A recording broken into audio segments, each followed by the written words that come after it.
Hello viewers, আসসালামু আলাইকুম। আজকে আপনাদের সামনে আমি আরও একটি সুন্দর লার্নিং নিয়ে এসেছি। যেহেতু বছরের শেষ, কোম্পানিতে বা বিভিন্ন প্রতিষ্ঠানে এখন নেক্সট ইয়ারের বাজেট নিয়ে অনেক আলোচনা হচ্ছে। তো ম্যানুফ্যাকচারিং কোম্পানিতে বা ট্রেডিং কোম্পানি যাই হোক বা সার্ভিস কোম্পানি, সবারই একটা আপকামিং ইয়ারের জন্য একটা বাজেট করতে হয়। বাজেট করলে আপনি সুন্দরভাবে আপনার ডেস্টিনেশন বা আপনার গোলে পৌঁছাইতে পারেন।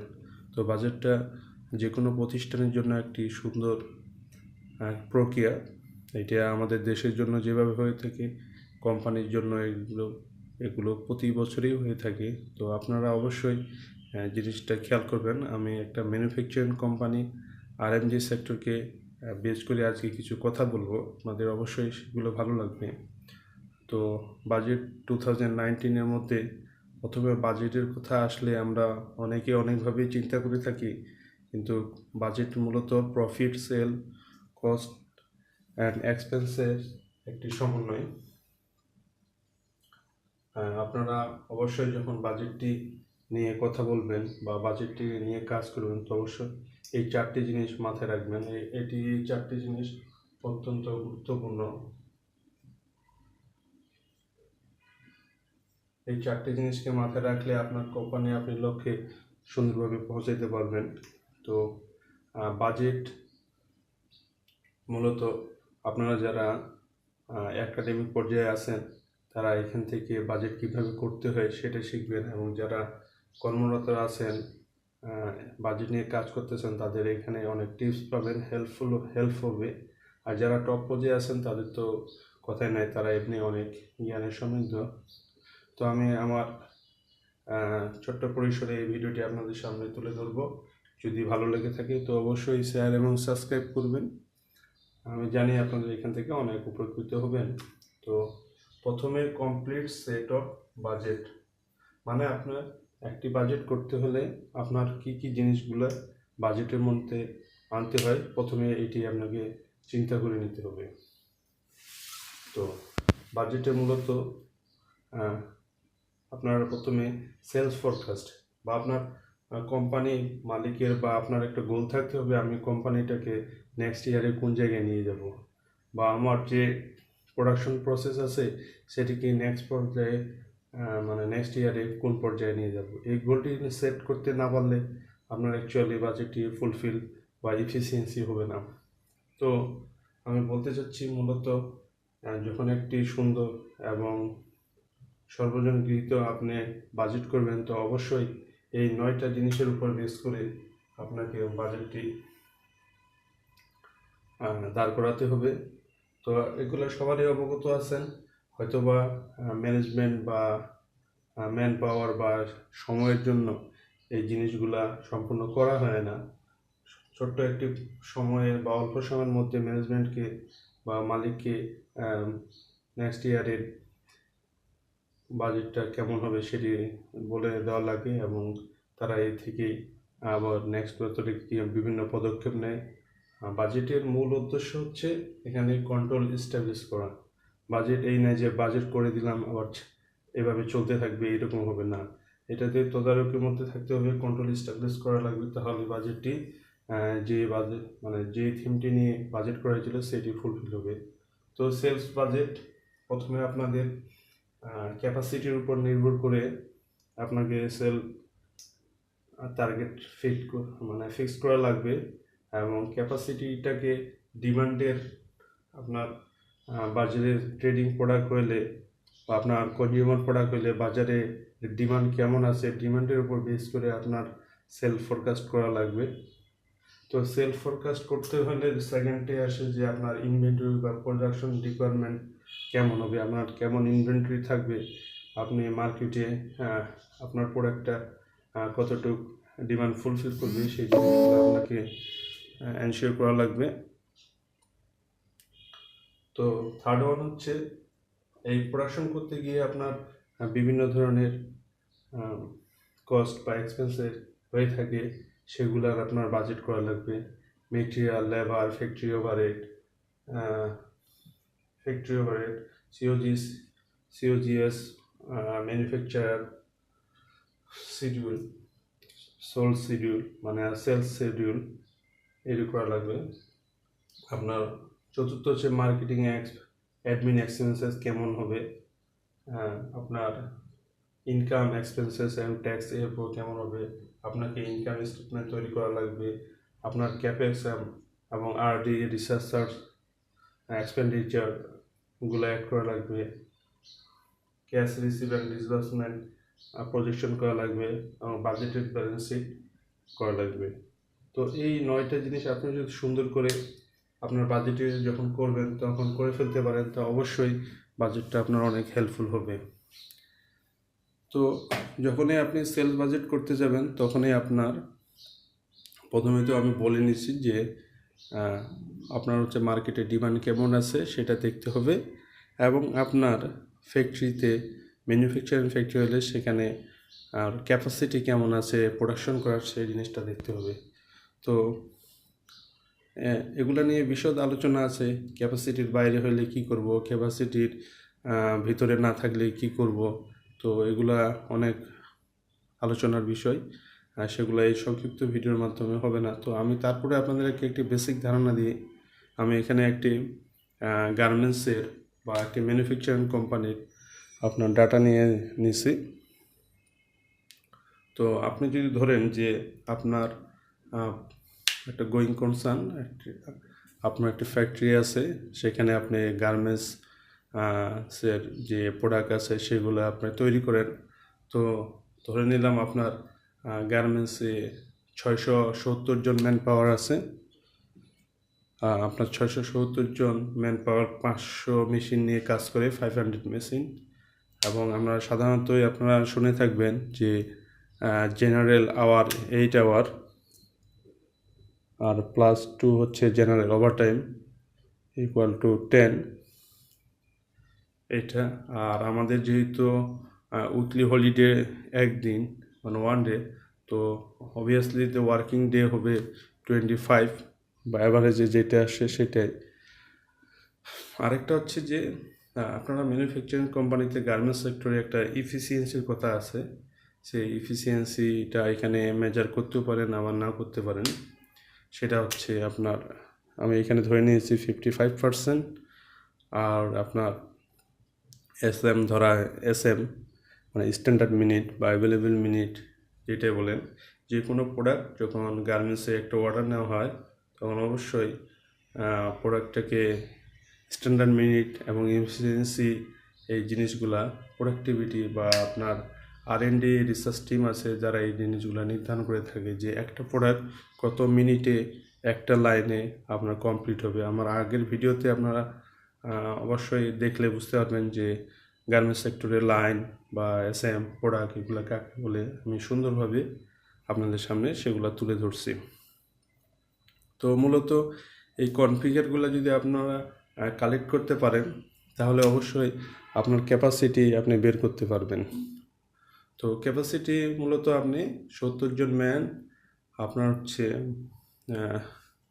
ওয়ার্কিং আওয়ার এবং প্লাস ওয়ার্কিং ডেকে মাল্টিপ্লাই করলে আপনি নেবেন হচ্ছে man into working hour into working day into 60। যেহেতু এটা আমার আওয়ারলি আসতেছে, দেন আমি ইন্টু 60 দিয়ে করলে মানে আপনার মিনিটে চলে আসে। তো অ্যাভেলেবেল মিনিট আমার এখানে দাঁড়াচ্ছে 55% এফিসিয়েন্সিতে 55,27,500। আর হচ্ছে যদি আমি 100 ক্যাপাসিটি 100% এফিসিয়েন্সি থাকে তাহলে আমার অ্যাভেলেবেল মিনিট হচ্ছে 1,50,000। তো এই হচ্ছে অ্যাভেলেবেল মিনিট। আপনি যখন আপনার মিনিটটা বের করে ফেলবেন, দেন আপনার একটা প্রোডাক্টের আপনি যে অর্ডারগুলো 1 বছরে করবেন সেগুলোর অ্যাভারেজ প্রোডাক্ট, অ্যাভারেজ এসএমবি বা অ্যাভারেজ মিনিট যদি 18 হয়ে থাকে তাহলে আপনার কত আপনার বাৎসরিক বা এটা তো মান্থে আসতেছে, যেহেতু 25 ধরা আছে, তাহলে আমি ধরে নিলাম যে 55,27,500 ভাগ হচ্ছে 18 অ্যাভারেজে 18 একটা আপনার প্রোডাক্ট আসে। তাহলে দেখেন আপনার 30,972 পিস আপনার প্রোডাকশন হবে মান্থলি আপনার 18 ক্যাপাসিটিতে, মানে 55 ক্যাপাসিটিতে। আরেকবার করে নিচ্ছি, 55,27,500 ভাগ হচ্ছে 18, সরি 3,07,083। তাহলে হচ্ছে আপনার 3,07,083 পিস আপনি বা 83 কোয়ান্টিটি আপনি করবেন, প্রোডাকশন করবেন।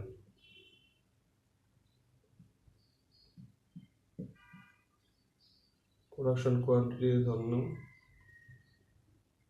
3,07,083, 3,07,083।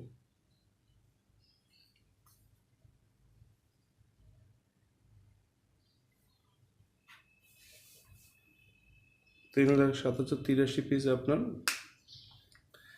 ইয়ারলি প্রোডাকশন হবে 55% এফিসিয়েন্সিতে, যদি ওই প্রোডাক্টের SM 18 হয়। তাহলে আপনার এখন আপনি যদি সেটা ইয়ারলিতে যান তাহলে 12 দিয়ে কনভার্ট করবেন, আপনার ক্যাপাসিটিটি বেড়ে হয়ে যাবে। এবং এই হিসাবে এই পজিশনে আপনি নেক্সট ইয়ারের মার্কেটিং করবেন, আপনার মেটেরিয়াল বাজেট করবেন, সব কিছু এর উপরেই হবে।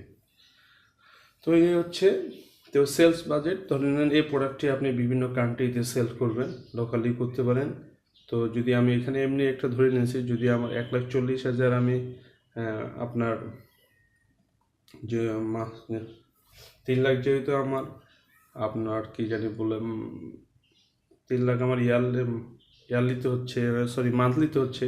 তো আমি এমনি একটা অ্যাজুম করে নিলাম যে ইউনিট 1,40,000 আমার জাপানে করবো, 1,30,000 ইউএসএ করবো, টোটাল 2,70,000। তো সেটার যদি এফওবি প্রাইস বা ইউনিট প্রাইস $2 করে হয়ে থাকে, তাহলে আমার সেল বাজেট হয়ে গেল এইভাবে মান্থলি। সেল বাজেটে কালেকশন আছে, ক্যাশ রিসিভ, ক্যাশ ডিসমান আছে, যেগুলো এটার সাথে জড়িত। তো আমরা নেক্সট আপনাদের রিকোয়ারমেন্টের উপর নেক্সট বাজেট লার্নিংয়ে বা ভিডিওতে যাব, না হলে আপনারা এখান থেকে বুঝতে পারবেন যে আসলে কেমন করে এটি সম্পাদন করা হয়।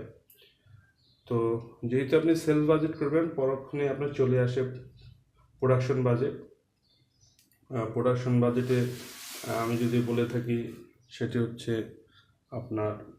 আপনাকে আগে নির্ধারণ করতে হবে যে আপনার ওই মান্থে বা ওই ইয়ারে কতটুকু আপনার সেল করবেন।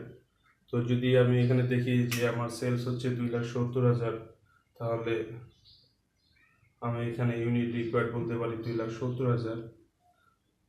আর আপনার যেহেতু প্রোডাকশন আমরা জাস্ট ইন টাইম কোনো থিওরি অবলম্বন করতেছি না, আমাদের কিছু প্রোডাকশন হাতে রাখার লাগবে, এবং প্রোডাকশন না, কিছু ফিনিশ গুড আমার হাতে রাখে বাজারে ছাড়তে হবে। সেটিকেই জন্য আমরা এখানে ধরে নিয়েছি যে 25,000 পিস আমার ডিজায়ার্ড এন্ডিং ইনভেন্টরি রাখা লাগবে। তাহলে যেটা হবে 2500 পিস রাখা লাগবে। তাহলে আমরা ধরে নিলাম যে টোটাল ইউনিট রিকার্ড হচ্ছে 2,72,500, আর লেস বিগিনিং ইনভেন্টরি, যেহেতু আমার এন্ডিং এবং ওপেনিং ইনভেন্টরি একটা এখানে আছে, একটা রিকোয়ারমেন্ট আছে, সেহেতু বিগিনিং ইনভেন্টরি ধরে নেওয়া হয়েছে 2,000 ছিল। তাহলে প্ল্যানের প্রোডাকশন ফর দ্য ইয়ার অথবা ফর দ্য মান্থ আমার 2,70,500 পিস প্রোডাকশন করা লাগবে। আমার ক্যাপাসিটি যদি, যেহেতু আমার 3,07,000 পিস ছিল, আমার এই মান্থের জন্য প্রোডাকশন লাগতেছে 2,70,500 পিস। তো আমার যেই ক্যাপাসিটিটা ব্লাঙ্ক থাকবে, সেটা আমি আবার সেল করতে পারি। আবার যদি আমার রিকোয়ারমেন্ট বেশি হয়ে থাকে তাহলে আমি ক্যাপাসিটি বাই করতে পারি। তো এইভাবে অবশ্যই একটা প্ল্যান, আপনার একটা সুন্দর বাজেট আপনি উপহার দিতে পারবেন যদি এই জিনিসগুলো মেজার করে থাকেন। এই জিনিসগুলো যদি আপনার মাথায় থাকে যখন আপনি একটি বাজেট সুন্দর করে করতে চান। তো অবশ্যই আমার ভিডিওটি ভালো লাগে থাকবে। যদি আপনাদের কোনো কোয়ারি থাকে তো অবশ্যই আপনারা কমেন্ট বক্সে কমেন্ট করবেন এবং শেয়ার এবং সাবস্ক্রাইব করবেন, কারণ আপনার শেয়ার এবং সাবস্ক্রাইব এবং লাইকের জন্য আমি নতুন নতুন ভিডিও দিতে আপনাদের উদ্বুদ্ধ করব। তো আজকে সাহেব সাহেব চ্যানেলের পক্ষ থেকে বাজেট 2019 সামান্য একটা হিন্টস দিলাম। আপনারা হয়তো আমার চেয়ে অনেক বেটার জানেন, বাট আপনারা হয়তো বা শেয়ার করতেছেন না। আমি আমার থিমটা শেয়ার করলাম, আপনাদের অবশ্যই ভালো লাগবে। জাস্ট এই 20 মিনিটের একটা ভিডিও আপনার চাকরি জীবনে একটা গুরুত্বপূর্ণ ভূমিকা রাখবে। হয়তো বা আপনারা জানেন যে বাজেটটা করতে হয়, কিন্তু কোন জিনিসগুলো মাথায় রেখে করতে হয় সেগুলো হয়তো বা আপনার ধারণাতে থাকতেছে না সেই মুহূর্তে। তো অবশ্যই ইনশাল্লাহ আপনার এটি হেল্পফুল হবে। তো ভালো থাকবেন। আল্লাহ হাফেজ। আসসালামু আলাইকুম।